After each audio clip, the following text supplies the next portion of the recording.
Yeehaw, partner. Right, so we're back, and today I wanted to talk about my favorite movies of 2019. The Farewell, which is a film by Lulu Wang.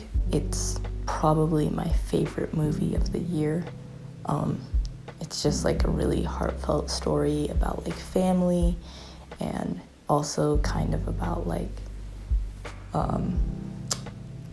not quite assimilation, but like kind of feeling like you're like too American or whatever for your family. It's based on a true story, so it was really interesting like listening to the This American Life episode that the filmmaker made about the story before she ever made the film, and then actually seeing the film. It felt really realistic and honest, not just in its like portrayal of the story, but also just in like the different elements that were used in the story. It also had really beautiful cinematography. I want to talk about Jojo Rabbit. So this movie was kind of like divisive. People either liked it or they hated it. And I really wasn't sure how I was gonna feel about it going into it, but like once I got into the movie and probably like 15 minutes in, I knew that I was like gonna love this movie. And then as it went on, it just got better and better. It was like a really heartfelt movie, I felt, and while also being like really funny, but it was also kind of like a cautionary tale or like a social commentary, which I thought was really cool. I can completely understand some of the like concerns and criticisms of the movie, but for me, I felt like whatever uncomfortable ideas it may have brought up, I felt like even though maybe the situation wasn't handled as delicately as it could have been, I still felt like it was a good movie. I'm really sad though because I saw it like just as it was going out of theaters, so I really wanted to go back and watch it a second time, but I didn't get the chance to. But yeah, I really enjoyed it, and it's actually the first movie that made me cry in like several years. Even though it was like kind of a comedy, it really made you care about the characters. So I think for sure it was a movie that, while it was like pretty stylized and stuff, it really rested on the shoulders of the actors and the writing to really make it feel like something that was enjoyable instead of just being like some crazy art house film or something. So similarly to that, I want to talk about The Last Black Man in San Francisco. This is a movie that was definitely kind of more art house, but I really enjoyed it. For one thing, the score is just like absolutely beautiful, as well as the visuals. The cinematography was really great, and also just the way that they use cinematography to kind of enhance the story, like the way it would show like different views of San Francisco as a way of kind of going from scene to scene.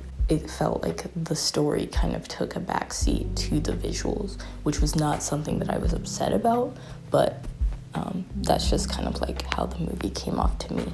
Though the story was like very rich and interesting, I never really got bored during it, even though it was kind of a slower paced movie.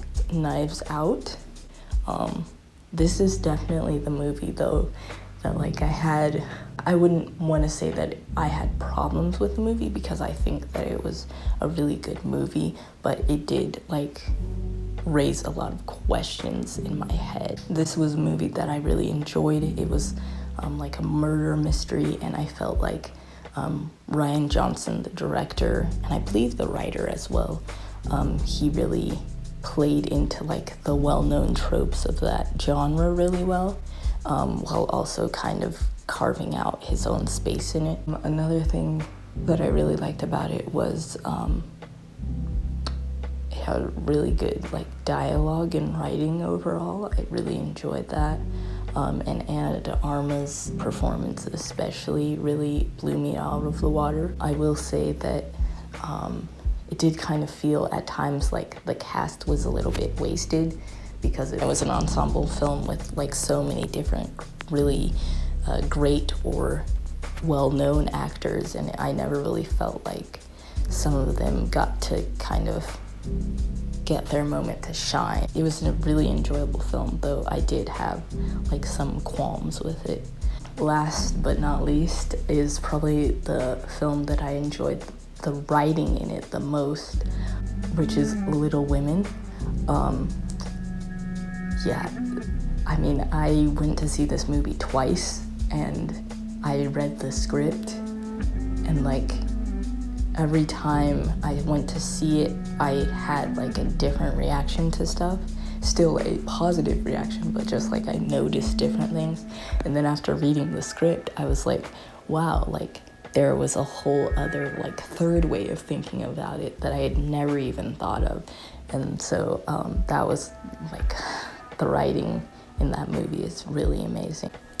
Saoirse Ronan, Florence Pugh, and also Timothée Chalamet. I've never quite gotten on the hype train for Timothée Chalamet before now because I don't know, I just never really connected to him in any of the characters he played. But for Laurie, he was perfect. He just played him so well, and like his relationships with every like sister and even with Marmee, and the like little ways that he would change around each of them. All of the actors did really great jobs, but the three that I shouted out were definitely like my three favorite performances. I did kind of not get the like last part of the movie for a little while, but after seeing it the second time, I really enjoyed it and kind of cleaned up some of the things that I had previously seen as errors.